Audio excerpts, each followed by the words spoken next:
The silence after authority failed. By the time the door of the diner swung shut behind him, the morning in Crestwood Hills no longer felt ordinary. Sunlight still poured through the wide glass windows of Silver Fork Diner, landing softly on polished chrome fixtures and neatly set tables. Coffee still steamed in thick ceramic mugs. Plates still clinked, but something invisible had shifted, and everyone inside felt it at once.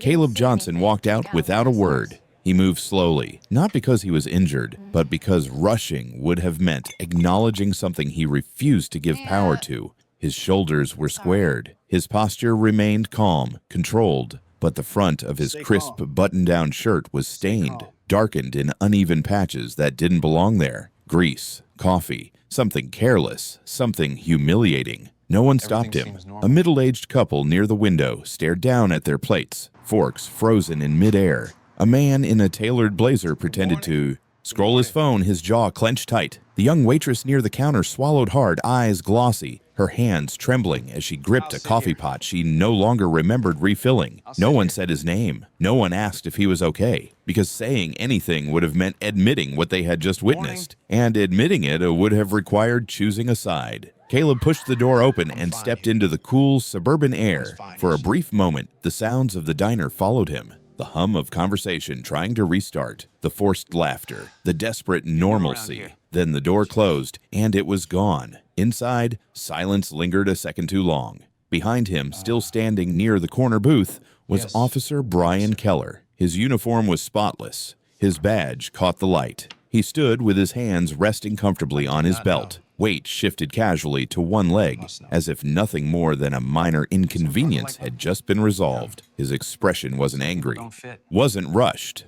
It was satisfied. The look of a man who believed order had been restored, a man who believed he had just reminded someone of their place. Keller glanced around the diner, letting his eyes move slowly from face to face. No one met his gaze for long. Some looked away immediately. Others nodded faintly, the way people do when they want to convince themselves they had done nothing wrong. "All right," Keller said at last, his voice calm, almost conversational. "Let's all get back to our mornings." No one argued. The cook turned back to the grill. A spoon stirred sugar into coffee a little too loudly. Somewhere near the register, a receipt printer chirped, sharp and jarring in the quiet. Caleb was already halfway down the sidewalk now. A few patrons dared to glance through the window, watching him walk past manicured hedges and luxury SUVs, a lone figure moving through a neighborhood that prided itself on comfort and control. His face gave nothing away. No anger, no tears, just a stillness that unsettled those who noticed it, because people expected something from a man who had just been embarrassed. They expected shouting, rage, collapse. Instead, Caleb gave them silence. And silence has a way of echoing. At the corner booth, Keller finally sat down. His booth. He adjusted himself comfortably, tugged his chair closer to the table, and exhaled as if finishing an unpleasant chore. The waitress approached cautiously, eyes fixed on the floor. "Coffee," Keller said. "Black." She nodded quickly and turned away. For a moment, everything appeared settled, authority intact, routine restored. But beneath that calm, something else was taking shape. The silence Caleb left behind did not fade. It pressed inward, heavy and suffocating, settling into the corners of the diner and the chests of those who remained. It asked questions no one wanted to answer, not about what had happened, but about what it meant that it could happen so easily, who had actually been punished, and who eventually would be forced to pay. Outside, Caleb reached his car and paused before opening the door. His reflection stared back at him in the tinted glass. The stain on his shirt looked darker in the sunlight, louder, almost intentional. He took one steady breath, then another. Whatever Keller believed he had asserted in that diner, whatever lesson he thought he had taught, was already unraveling. Because some displays of authority don't endure scrutiny. They collapse the moment the truth decides it's time to step forward. If I follow the rules, the system will protect me. A few hours earlier, the morning had begun like any other. Caleb Johnson woke before his alarm, the way he always did. The house was quiet, too quiet sometimes. Crestwood Hills liked its silence. Wide streets, trimmed lawns, flags hanging neatly from porches. It was the kind of neighborhood that advertised safety without ever asking who it was safe for. He stood at the kitchen, Window, coffee in hand, watching a jogger pass by with earbuds in, unaware of anything beyond the rhythm of his steps. Caleb liked that about the place. Predictable, orderly, a system that worked if you respected it. That belief had carried him a long way. At 38, Caleb had learned how to move through the world carefully. Not timidly, carefully. He dressed well because appearance mattered. He spoke calmly because tone mattered. He followed rules because rules were supposed to be neutral. He had built his life on the idea that discipline and restraint created protection. On paper, he was a private security consultant, background checks, risk assessments, corporate contracts. Nothing flashy, nothing illegal, just work that paid well and kept him out of trouble. He did not advertise. He did not socialize much. He had moved to Crestwood Hills quietly, paid cash, kept his head down, a fresh start. By the time he stepped into Silver Fork Diner that morning, he was already halfway through his routine. Same order, same seat if it was open, window side, corner booth. The diner smelled like buttered toast and strong coffee, a place that tried to feel upscale without quite pulling it off. Caleb liked it anyway. It felt normal. Emily Carter spotted him the moment he walked in. She was young, early 20s, hair pulled back in a rushed ponytail. She offered him a polite smile that faltered just a little when she glanced past him toward the entrance. "You could sit anywhere you like," she said quickly. Too quickly. Caleb noticed, but didn't comment. He slid into the corner booth, setting his phone and keys neatly beside him. He opened the menu, even though he already knew what he wanted. A few tables away, a man leaned toward his wife and murmured something under his breath. The woman's eyes flicked toward Caleb, then toward the empty seat across from him. Her lips tightened. Caleb felt it then. Not danger, not fear, something subtler. Tension. The bell over. The diner door rang. Officer Brian Keller stepped inside. He filled the room without raising his voice. Tall, broad-shouldered, uniform pressed sharp enough to cut. His presence shifted the air. A few heads turned instinctively. Someone nodded. Someone else straightened in their chair. This was Keller's place. Everyone knew it. He had been policing Crestwood Hills for over a decade. High school football games, neighborhood disputes, traffic stops. He was the face of order here. The man people called when they wanted things handled quietly. Keller's eyes scanned the diner the way they always did, slow and practiced. Then they stopped. On Caleb, the booth. Emily froze behind the counter. Keller didn't frown. He didn't smile. He simply watched, as if assessing a misplaced object. Caleb noticed the look and met it briefly, offering a polite nod. Nothing confrontational, nothing submissive, just acknowledgement. Keller turned to his partner near the door and muttered something Caleb couldn't hear. The partner snorted softly. A man at the next table leaned over just enough to be heard. "Maybe you should move," he whispered. "That's his table." Caleb looked at him, surprised. "There are other seats," the man added, not unkindly. "Just saying." Caleb glanced around. Half the diner was empty. The logic made no sense. He smiled faintly. "I'm fine here," he said. "Thanks." He meant it. He believed it, because he had done nothing wrong. Emily approached, her voice barely steady. "Coffee?" "Yes, please," Caleb said. "Black." She nodded, then hesitated. "You sure you don't want a different table?" Caleb met her eyes. He saw fear there, not for herself, for him. "I'm good," he said gently. Emily swallowed and turned away. Keller began walking toward the booth. Each step was unhurried, heavy boots against tile, a sound that carried authority without needing permission. Caleb straightened his menu and placed it down. Carefully, he reminded himself to stay calm, stay respectful, stay within the lines. This was America. This was a quiet suburb. This was a diner at breakfast time. Nothing bad happened to people who followed the rules. The red and blue lights from a patrol car outside flickered faintly through the diner window, reflecting off the chrome trim. Caleb noticed them and felt oddly reassured. He was safe. At least, he believed he was. The line he never meant to cross. Officer Keller stopped at the edge of Caleb's table and didn't speak right away. He let the silence do the work. Caleb felt it settle around him, heavy and deliberate. The kind of silence meant to remind someone who was standing and who was sitting. He looked up calmly, meeting Keller's eyes without flinching, without challenging. Keller smiled. It was the kind of smile that looked polite to anyone who didn't know better. "Morning," Keller said. His tone was smooth, almost friendly.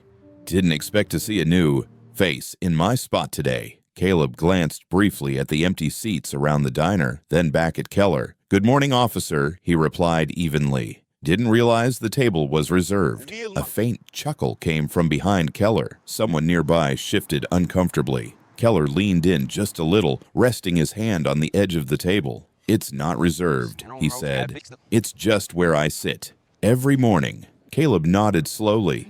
"I see." For a moment, it seemed like that might be enough. Then Keller tilted his head, studying Caleb more closely. The crisp shirt, the clean shoes, the calm voice. "You new around here?" Keller asked. "Yes," Caleb said. "Just moved in." "Uh-huh." Keller's eyes flicked down and back up again. "Crestwood Hills isn't cheap." Caleb felt the shift. The question behind the question. "I work in private security consulting," he answered. Truthful, neutral. Keller raised an eyebrow. "That right?" "Yes, sir." The word sir was intentional, respectful, measured. It only made things worse. Keller straightened, his smile thinning. "Funny," he said lightly. "We don't usually get folks like you doing that kind of work around here." A couple at the next table went quiet. Emily froze near the counter, her hands gripping a stack of menus. Caleb took a breath. He could move. That was the easy option. Slide out of the booth. Apologize. Let Keller have the table. Go about his day. No report. No problem. No risk. He had done it before. In parking lots, in stores, in places where pushing back cost more than it was worth. But something inside him resisted this time. Not anger. Dignity. "I'm comfortable here," Caleb said. His voice didn't rise. It didn't shake. "I'm not bothering anyone." Keller stared at him. The diner felt smaller suddenly. Too quiet. "You sure about that?" Keller said. "Because from where I'm standing, it looks like you're making things difficult." Caleb didn't answer right away. He folded his hands on the table, grounding himself. "I'm just having breakfast," he said. "Same as everyone else." That was the moment. The moment Keller realized respect was not being handed to him automatically. The moment his authority was acknowledged, but not surrendered to. The smile vanished. Keller's voice dropped, still controlled, but edged with something sharp. "You know," he said, "some people don't understand how things work here. They think rules protect them." Caleb felt a tightening in his chest. He recognized the tone, the warning wrapped in civility. "I follow the rules," Caleb said quietly.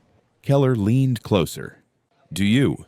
For a split second, Caleb considered standing up, not to confront, just to remove himself. But then he thought of the looks he had already received, the whispers, the unspoken expectation that he should know better.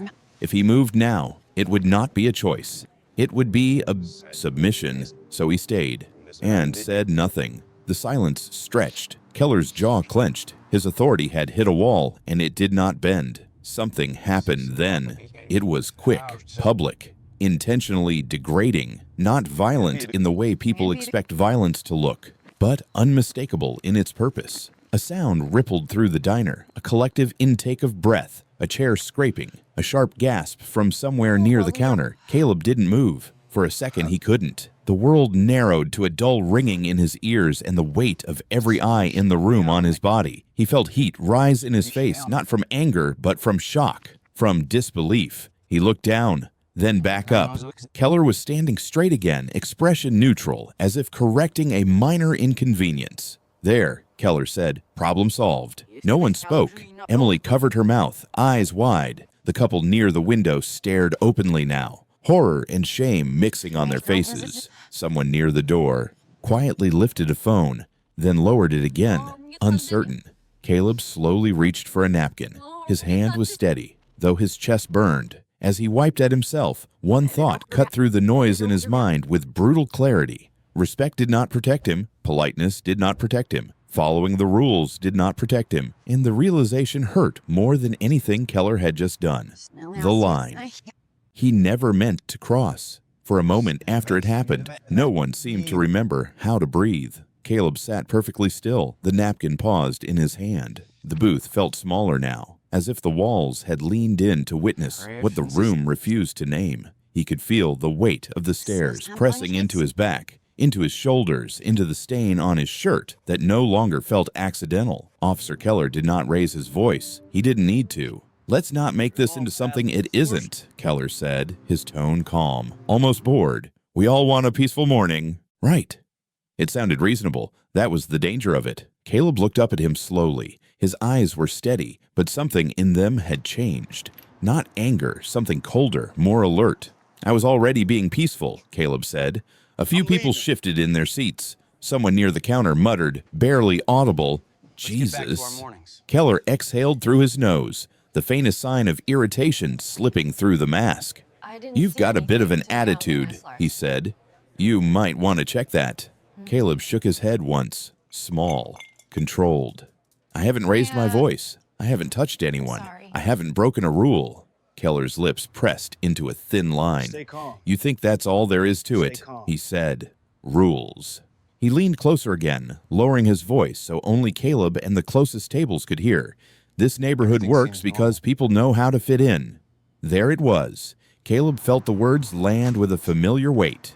He had heard versions of them his entire life. Different faces, different uniforms. Same meaning. I live here, Caleb replied. I pay my taxes. I'm not causing trouble.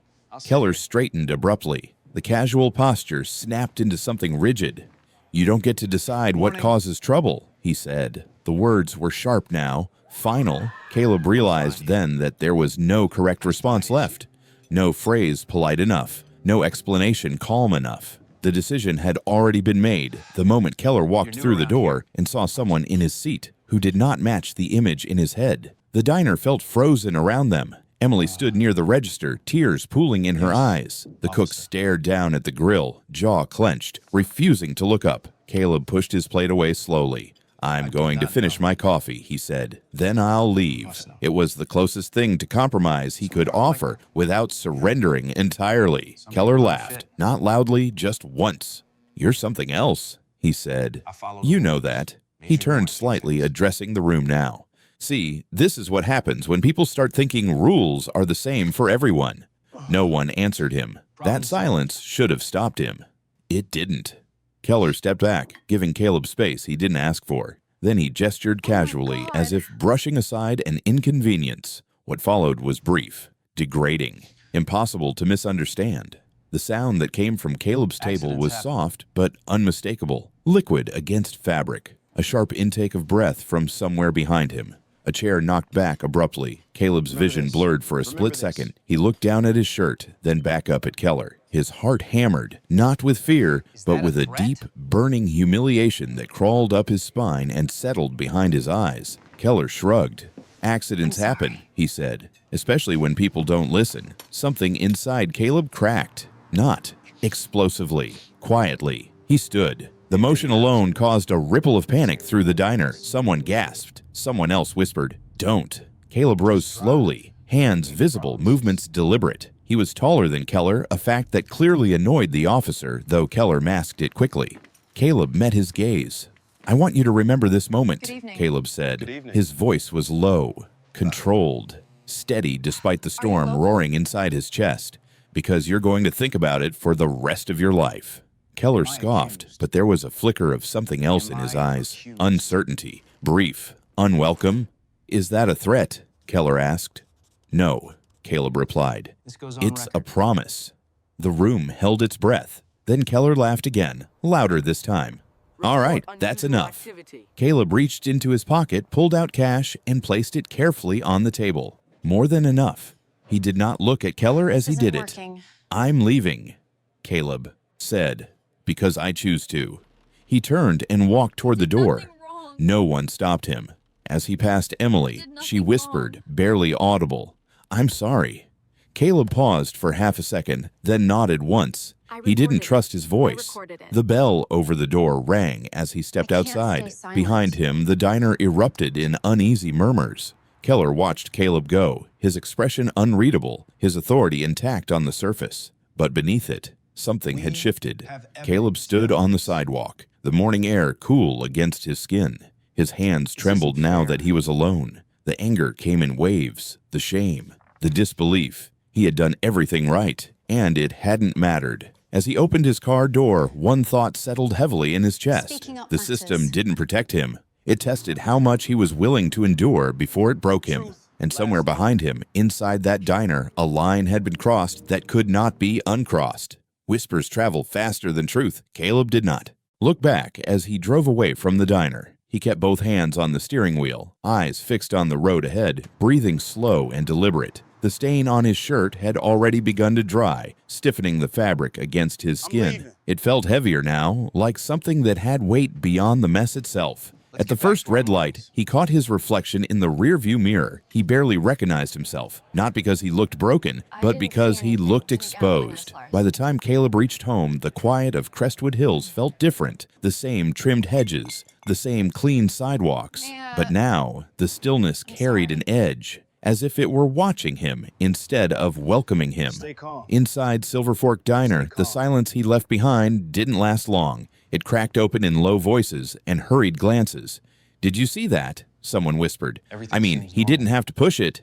That officer was just doing his job."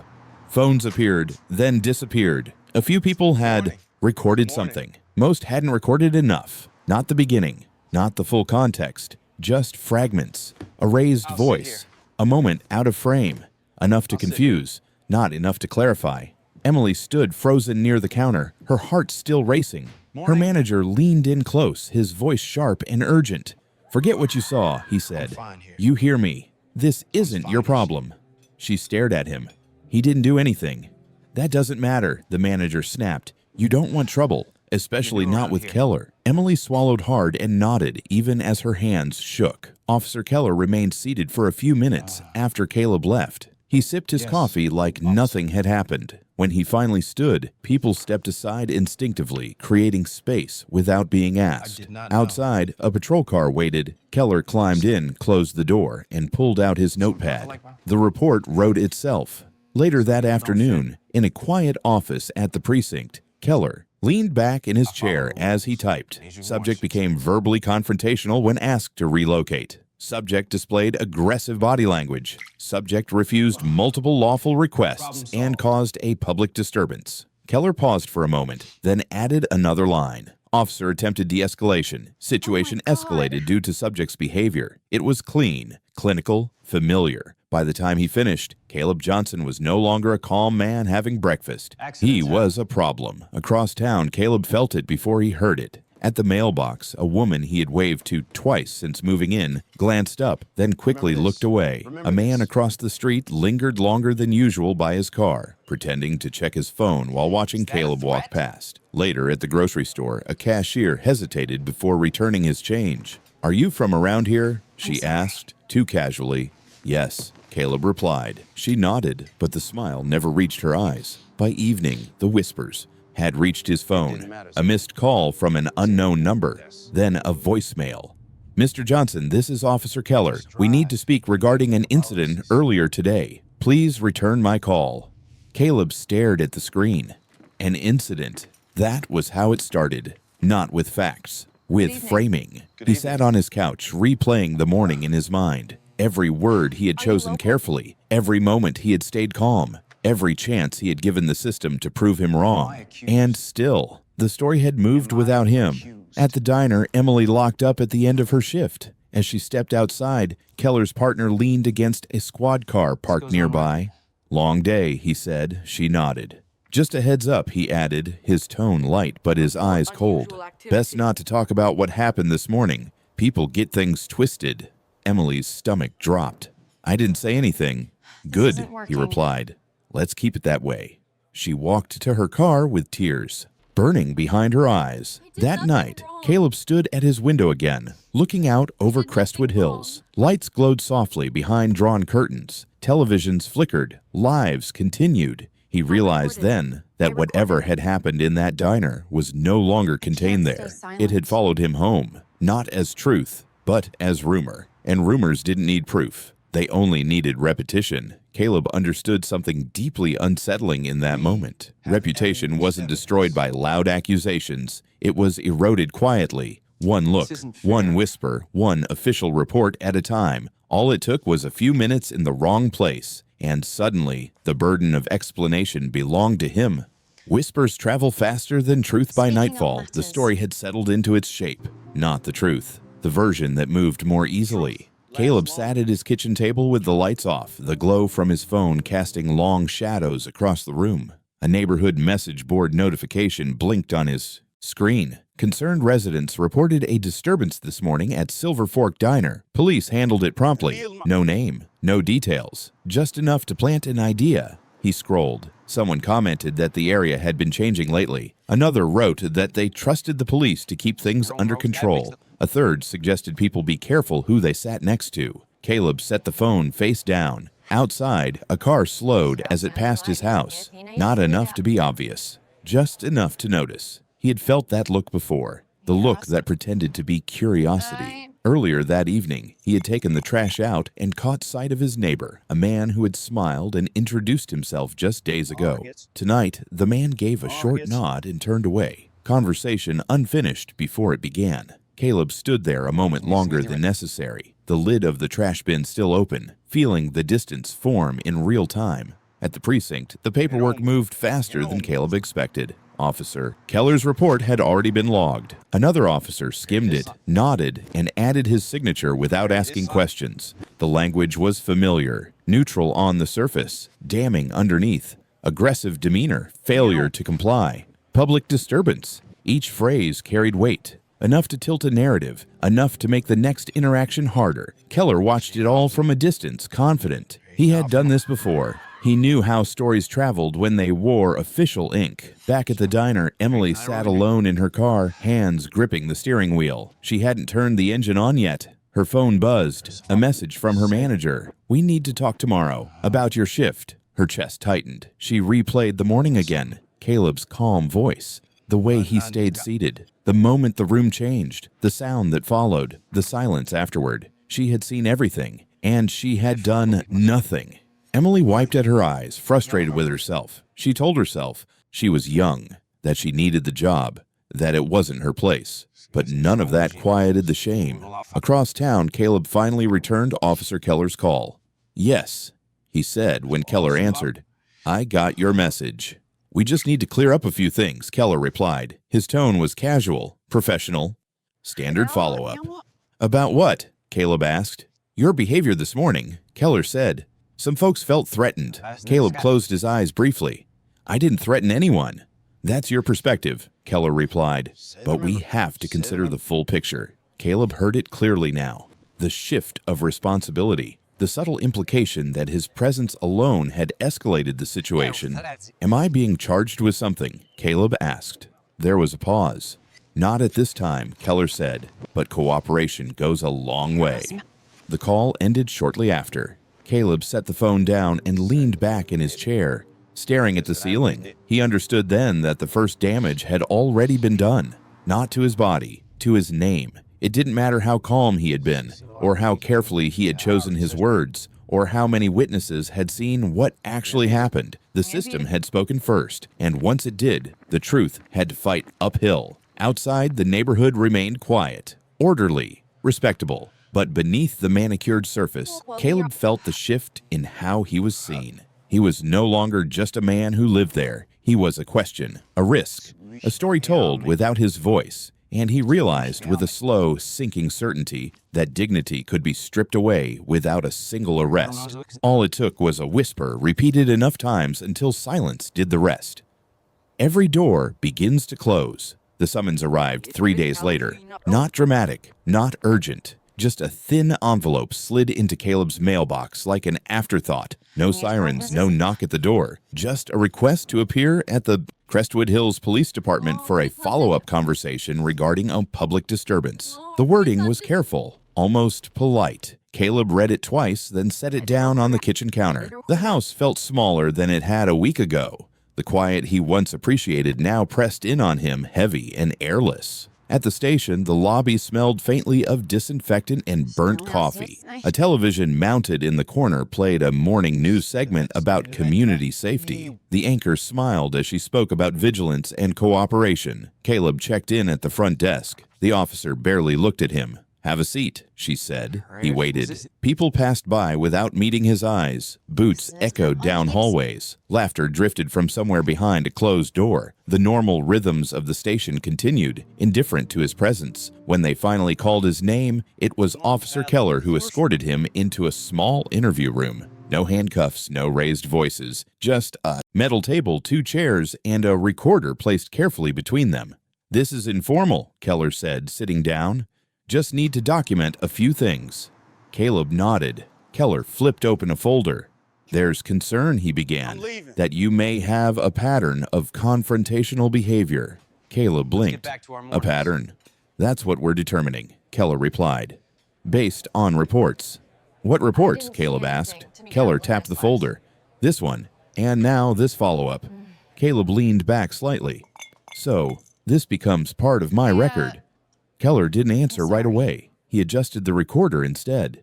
"We're just making sure we have context," he said. "People want to feel safe." Caleb felt something tighten in his chest. "Am I being accused of a crime?" he asked. "No," Keller said, "but incidents like this can escalate if they aren't addressed early."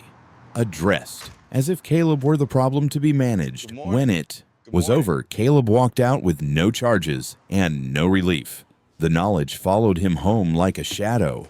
His name now existed in a file, his calm demeanor reduced to a note someone else had written. Across the street, a small group of neighbors gathered near a mailbox. Their voices dropped as Caleb approached. "Morning," he said. A woman smiled stiffly.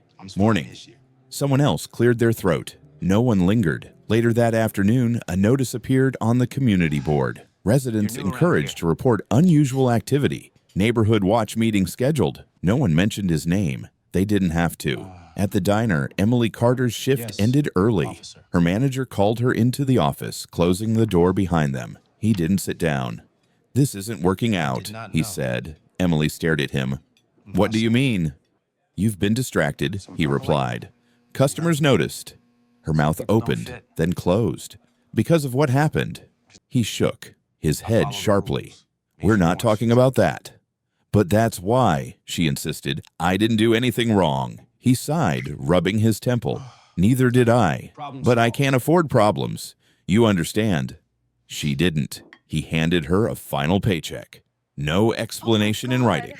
No appeal. Emily left through the back door, the afternoon sun too bright, too normal for how hollow she felt. She sat in her car and cried until her chest hurt, anger mixing with fear until she couldn't tell them apart. That evening, Caleb sat alone in his living room, lights off, staring at the wall. He replayed the past week in his mind, searching for the mistake, the wrong word, the wrong look, the moment he should have stood up or walked away sooner.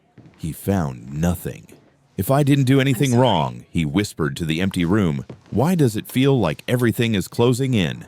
There was no answer, only the slow realization that innocence offered no protection once the system decided who needed watching, and the doors, one by one, had begun to close. Every door begins to close. The pressure did not arrive all at once. It came in pieces. A pause that lingered too long when Caleb greeted a neighbor, a delivery left at the curb instead of the porch. A silence where casual friendliness used to live. None of it was loud enough to confront, but all of it was deliberate enough to feel. One evening, as Caleb pulled into his driveway, a patrol car rolled slowly past his house. Not lights, not sirens, just a crawl. The driver glanced over, then kept going. Caleb stayed in his car for a moment, hands resting on the wheel, staring straight ahead. He felt watched without being accused, observed without being addressed. That was the point. The following morning, his phone rang. A client, or at least someone who had been a client. "We're going to pause the contract," the man said, voice careful.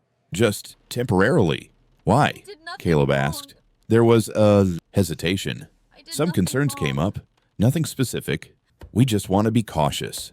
Cautious about what was never said. Caleb hung up and set the phone down slowly. The anger came this time, sharp and immediate, but he swallowed it back. He had learned long ago that anger only confirmed expectations. Across town, Emily sat on the edge of her bed, staring at her uniform folded neatly on a chair. She hadn't thrown it away. She wasn't ready to accept that it was over. Her phone buzzed. A text from a coworker. "You're better off. Management says you were getting involved in things you shouldn't." Emily laughed once, short and bitter. Getting involved meant noticing. She opened her laptop, searching for job postings. Every listing felt out of reach. She closed the screen and pressed her palms against her eyes, trying to steady herself. She thought about Caleb, about how calm he had been, how alone he had looked when he walked out of the diner. The thought made her chest ache. That afternoon, Caleb returned to the police station. This time, no interview room, just the front desk. "We need you to sign this," the officer said, sliding a form across the counter. "What is it?" Caleb asked. "A record that we spoke," she replied. "Standard procedure." He read it carefully. A summary. Vague, neutral, official, no place to add context, no space for correction. He signed it anyway. On the way out, he passed a bulletin board near the exit. Flyers about safety, community trust, working together. The words felt hollow. Outside, the sun was bright. People walked by, laughing, unaware, or unwilling. Caleb stood there longer than necessary, watching the world continue without him. That night, he sat at his kitchen table again, the same place where the letter had first landed. His hands were clenched now, not shaking, clenched. "I did everything right," he said aloud. The room did not answer. He understood then that the punishment was not meant to be fair. It was meant to be instructive. A reminder of how easily stability could be taken away, how quickly a man could become a liability simply by refusing to disappear quietly. Caleb leaned back in his chair, staring at the ceiling. If he was being pushed toward the edge, he wanted to know why. And if the system demanded submission to restore peace, he realized he no longer believed peace was the goal. Somewhere in that heavy silence, a different question began to take shape. Not what he had done wrong, but how far this would go if no one stopped it. The truth was never powerless. The email arrived just after midnight. Emily Carter stared at the screen for a long time before opening it again, as if the words might change if she waited. They did not. "We regret to inform you that your position has been permanently terminated. Please return any remaining uniforms." No explanation, no signature, just a decision already made. She closed the laptop slowly and leaned back against the wall of her small apartment. The silence pressed in hard, louder than any argument she had imagined having with her manager. Losing the job was not the shock. It was how easy it had been. Emily thought about the diner, about the way the room had gone quiet, about the way everyone had waited for someone else to act, and about what she had done while pretending not to look. Her phone lay on the table beside her, face down. She turned it over and unlocked it, fingers trembling. The video was still there. She had not planned to record anything. It had happened on instinct. Her phone had been in her apron pocket, and when Officer Keller's voice shifted, when the air in the room changed, something inside her had told her to document it, not to intervene, just to remember. The footage was imperfect, shaky, cropped, but the audio was clear enough. Keller's voice, calm, then sharp. Caleb's voice, controlled, respectful. The silence. Emily exhaled slowly, tears burning her eyes. She had stayed quiet because she was afraid. Afraid of losing her job, afraid of the police, afraid of being alone. Now she was all three anyway. Across town, Caleb sat at his desk in the dark, scrolling through old contacts he had not touched in years, names he had kept buried, lives he had walked away from when he decided to disappear into something simpler. He had promised himself that part of his life was over. 10 years earlier, Caleb Johnson had served quietly in a federal capacity that never made headlines. Risk assessment, field coordination, situations where the margin for error was thin and the consequences permanent. He had learned how systems failed, how authority could be misused, how truth was often inconvenient. When he left cleanly. No press, no ceremony, just distance. Crestwood Hills was supposed to be the place where none of that mattered. His phone buzzed. Unknown number. He hesitated, then answered. "Mr. Johnson," a woman said. Her voice was calm, precise. "My name is Rachel Monroe. I am a civil rights attorney." Caleb straightened slightly. "How did you get this number?" "I represent someone who works at Silver Fork Diner," she replied. "Or used to." Caleb felt his pulse quicken. "Emily." "Yes," Monroe said. "She contacted my office tonight. She shared something with us." There was a pause. "A recording," Monroe continued. "Not the whole incident, but enough." Caleb closed his eyes. For the first time since the diner, something shifted inside him. "I didn't ask her to do that," he said. "I know," Monroe replied. "She did it because she couldn't live with staying silent." Caleb let out a breath he had been holding for days. "We've reviewed the footage," Monroe said. "It contradicts the police report. It shows restraint. It shows provocation. It shows intent." "And what happens now?" Caleb asked. That depends, she said, on whether you are willing to let the truth be seen. Caleb thought of the neighborhood looks, the stalled contracts, the file with his name on it. I followed the rules, he said quietly, and they used that against me. That's often how it works, Monroe replied. Justice does not disappear. It waits for someone to insist on it. They met the next morning in Monroe's office downtown. Glass walls, clean lines, no grand statements on the wall, just case files stacked neatly on a desk. Emily sat on one side of the room, hands folded tightly in her lap. She looked smaller than Caleb remembered, more tired. I'm sorry, she said as soon as he walked in. I should have spoken up sooner. Caleb shook his head. You did what you could. Monroe watched them both, reading the space between them. This case is not just about a diner, she said. It is about pattern, about narrative control, about who gets believed. She slid a folder across the table toward Caleb. Inside were documents, names, reports, familiar language. This officer has done this before, Monroe continued, and the department protected him. Your case gives us leverage, but only if you are willing to step forward. Caleb studied the pages, then looked up. For a long time, he said, I believed staying quiet kept me safe. Monroe met his gaze. And now I see that silence is what they rely on, he said. Emily looked up, hope flickering in her eyes. Caleb nodded once, decision settling into place. The power they think they have comes from people backing away, he said, from accepting the story they write. He closed the folder. That power disappears the moment the truth steps forward. For the first time since everything began, the room did not feel heavy. It felt focused. And Caleb understood something he had forgotten. Authority could intimidate. It could punish. It could erase. But it could not survive exposure. The truth had never been powerless. It had simply been waiting. Authority meets accountability. The video did not explode online the way people imagine scandals do. It didn't need to. Rachel Monroe released it quietly at first, filed as part of a formal civil rights complaint, submitted to the State Oversight Board, shared with one investigative journalist who had spent 20 years learning how to read between official lines. Within 48 hours, the story began moving on its own, not as outrage, but as recognition. The footage was short, incomplete, but it was devastating in its restraint. It showed Caleb seated, calm, respectful. It showed Officer Keller standing over him, voice steady, posture confident. It captured the pause, the moment where nothing happened and everything changed. The report said Caleb was aggressive. The video showed he wasn't. That contradiction cracked the first wall. Once it cracked, everything behind it became visible. Internal Affairs opened an inquiry into Keller's conduct. At first, it was described as routine, a formality. Keller was placed on administrative leave with pay. The department issued a statement about transparency and community trust. Keller smiled for the cameras, but the questions didn't stop. Reporters started digging, not because they smelled blood, but because the language in Keller's reports felt familiar. Too familiar. The same phrasing, the same escalation patterns, the same outcomes. A journalist filed a records request, then another, then a third. Complaints surfaced, old ones, dismissed ones. A man stopped for a broken taillight who ended up with a concussion. A teenager detained for loitering who somehow resisted without witnesses. A woman who filed a grievance and was told it would go nowhere. All marked unfounded, all involving Keller. The pattern emerged slowly, then all at once.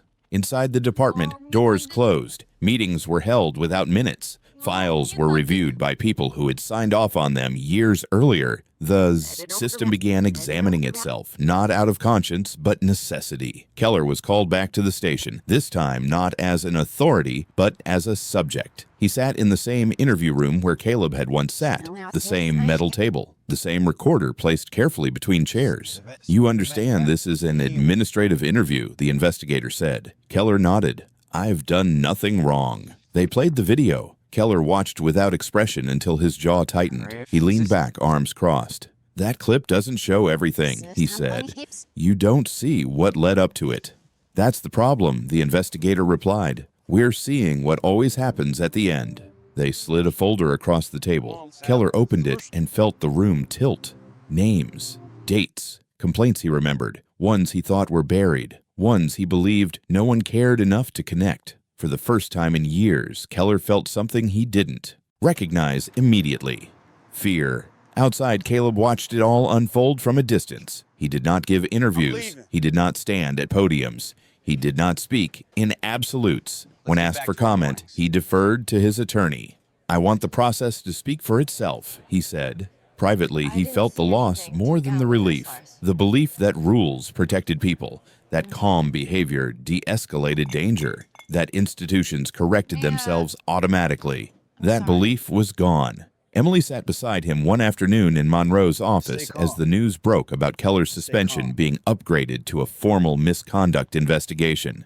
"I keep thinking it's not real," she said quietly. "Like they'll undo it." Caleb shook his head. "They can't." "Why not?"